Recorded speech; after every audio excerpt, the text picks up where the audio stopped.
na pesi bayenge mingi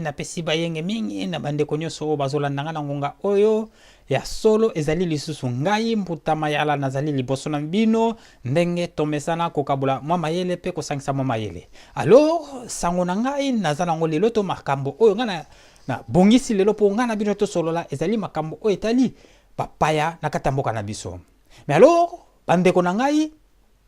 toto mona élection autour leka na 2011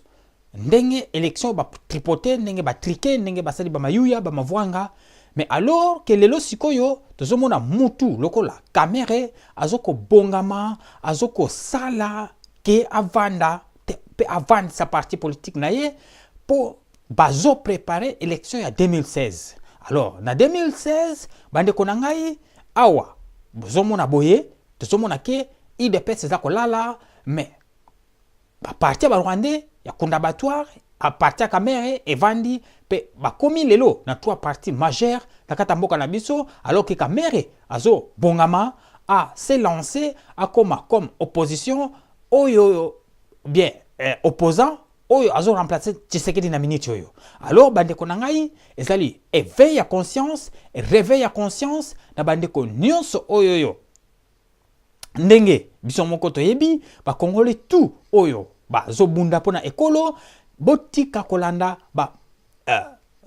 opposant pamba oyo baeko envahir biso bazoko occuper mboka na biso baeko mate biso na kata mboka. Mais alors que biso moko ba congolais tozokoka ko s'organiser ti trois partis politiques ya minene oyo zovanda déjà na kata mboka na biso mais soko kebite na ba élection ozo ya 2016 alors que parti moko te congolais to ya ba congolais eko se présenter na ba élection. Donc tozomona déjà que bazo bongama kamerhe aza déjà prêt aza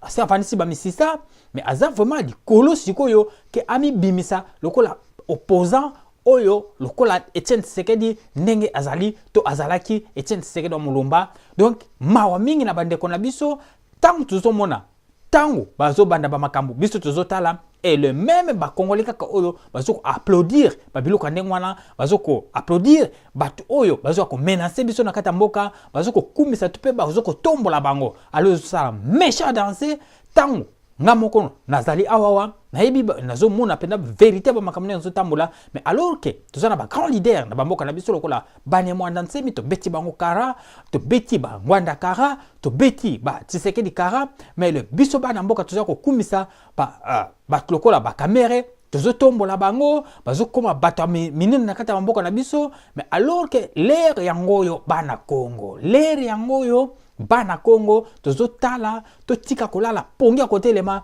to défendre mboka wana tina misisa tina mikuwa mais tine na dernier goutte ya makila na biso pote bato balongwa bakite mboka et non to tika bango ba bolta ba misisa pour eza grand risque tozo courir grand risque tozo courir. Donc ti na ba élection ozoya ya 2016 donc congolais mon côté à composer quand bako écarter bango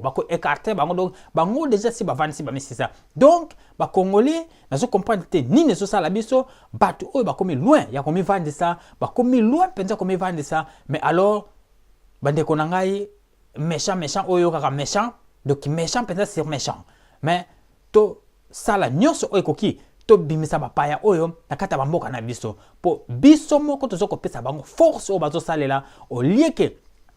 to banda ko casser bango tozoko simba bango mais alors tozoko casser ba ya biso moko. Donc na salinga vraiment pas mingi na motema yango bomoni ke na méchant makasi po na meka ko bimisa mongongo na mai